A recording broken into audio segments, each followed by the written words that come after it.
میری ساس بہت خوبصورت اور جوان تھی۔ اس کی ایک شرط تھی کہ وہ شادی کے بعد مجھے گھر داماد رکھے گی۔ میں اپنی بیوی کے ہاتھوں مجبور تھا کیونکہ میں اسے بہت پیار کرتا تھا۔ اس لیے جب یہ شرط مان کر گھر داماد رہنے پر راضی ہو گیا تو ساس کے چہرے پر ایک عجیب سی مسکراہٹ پھیل گئی۔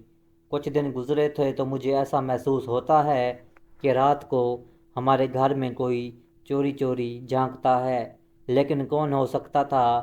میرے ساتھ اپنے کمرے میں ہے، اکیلی ہی سوتی تھی اور میری بیوی کے علاوہ ہمارے گھر میں اور کوئی بھی نہیں تھا۔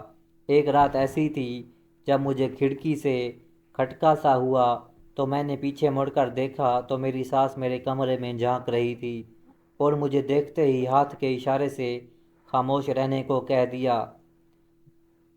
میں سمجھ گیا تھا میری ساس کیا دیکھنا چاہتی ہے اور مجھ سے کیا چاہتی ہے۔ ایک رات میں نے اپنی بیوی کو نیند کی گولیاں کھلا کر ساس کو اشارہ کیا اور پھر میرا نام فاروق ہے اور میرا تعلق ایک مڈل کلاس فیملی سے ہے۔ میری شادی کو تقریباً 6 مہینے ہونے والے ہیں اور یہ 6 مہینے ایک اذیت میں گزرے، اور اس ذہنی اذیت کی وجہ کوئی اور نہیں بلکہ میری ساس تھی۔ سارا دن جوان اور صحت مند رہنے والی میری ساس کو رات کے وقت اس پیر نہ جانے کیا ہو جاتا جب میری بیوی اور میں ایک دوسرے کے ساتھ وقت گزارنے کی خواہش رکھتے۔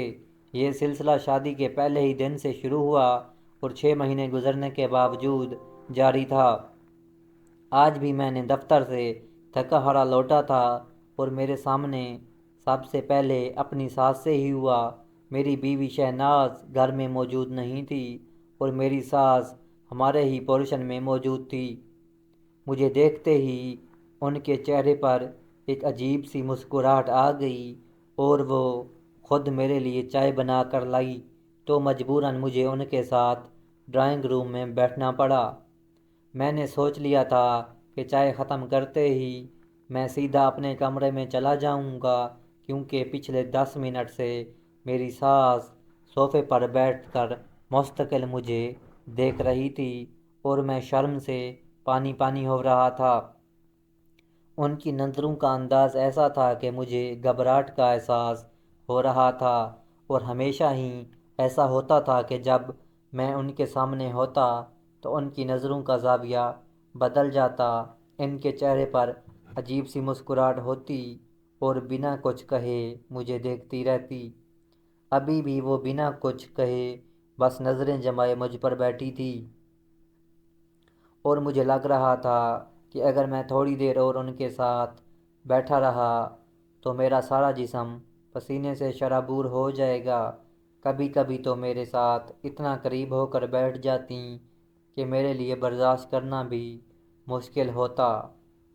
دراصل میری ساس ایک 35 سال کی جوان عمر عورت تھی، لیکن ان کی نظریں، ان کا انداز اور ان کا اٹھنا بیٹھنا ایسا تھا جیسے وہ ابھی بھی کوئی 16 سال کی لڑکی ہو، اور جب وہ میرے قریب آتیں اور کسی نہ کسی بہانے سے مجھے چھونے کی کوشش کرتی تھیں تو میری جان ہوا ہونے لگتی۔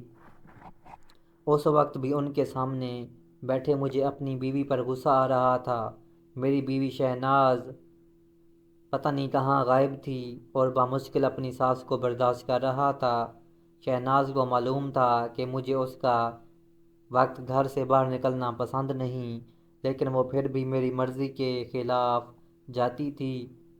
جب تھوڑی دیر اور گزری اور میرے لیے مزید ان کے سامنے بیٹھنا مشکل ہو گیا تو میں صوفے سے اٹھ کر کھڑا ہوا اور میں نے کہا کہ شبانہ آنٹی جب شہناز آ جائے تو اسے میرے پاس کمرے میں بھیج دیجیے گا۔ میری بات سنتے ہی آنٹی کہنے لگی کہ کمرے میں جا کر اکیلے کیا کرو گے، یہیں میرے ساتھ بیٹھ کر مجھ سے بات کرو، میں بھی تنہائی میں بور ہو جاتی ہوں۔ تمہارے انکل کو گزرے زمانہ ہو گیا ہے، وہ بڑی جوانی میں ہی مجھے تنہا چھوڑ گئے اور شہناز کے پاس بھی میرے لیے وقت نہیں۔ تم ہی کچھ وقت میرے ساتھ گزار لو۔ میں ان کی بات سن کر، ان کی شکل دیکھ کر ہکا بکا رہ گیا۔ میرے لیے اس طرح ان کے سامنے بیٹھنا سوائے پریشانی کے اور کچھ بھی نہیں تھا۔ میری بیوی شہناز ہمیشہ کی طرح میرے دفتر سے آنے کے وقت گھر پر موجود نہیں تھی، اس لیے پتہ نہیں شاپنگ کا اتنا شوق کیوں ہوا تھا کہ وہ سارا وقت ایک مال سے دوسرے مال کے چکر لگاتی رہتی۔ آج تو مجھے شہناز پر بہت غصہ آ رہا تھا، اسے بھی مجھے زج کرنے میں مزہ آتا تھا۔ ایک دفعہ پھر میں مجبوراً شبانہ آنٹی کے سامنے بیٹھ گیا۔ وہ میری ساس تھی اور شادی کے شروع میں نے انہیں اماں کہنا چاہا تھا، لیکن یہ بات شبانہ آنٹی کی طبیعت کو بہت گراں گزری تھی۔ لیکن وہ کہنے لگی، نہ ہی میری اتنی عمر ہے اور نہ ہی میں تمہاری اماں ہوں، تم مجھے آنٹی کہہ سکتے ہو۔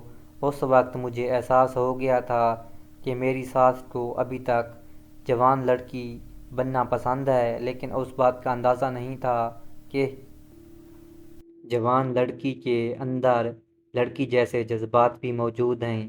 ان کا سجنا سنورنا ہرگز بھی ایک بیوہ عورت جیسا نہیں تھا، بلکہ وہ تو مجھے شہناز سے بھی زیادہ نئی شادی شدہ عورت لگتی تھی۔ آدھے گھنٹے میں ایسے ہی ان کے سامنے بیٹھا، ان کی نظروں کو برداشت کرتا رہا، اور پھر جب میری ہمت ختم ہوئی تو میں نے کہہ دیا، آنٹی میں تھوڑی دیر آرام کرنا چاہتا ہوں، شہناز پتہ نہیں کب آئے گی، لیکن میں آفس سے بہت تھکا ہوا ہوں۔ آنٹی مسکرا کر کہنے لگی، اچھا جاؤ تم اپنے کمرے میں جا کر آرام کر لو۔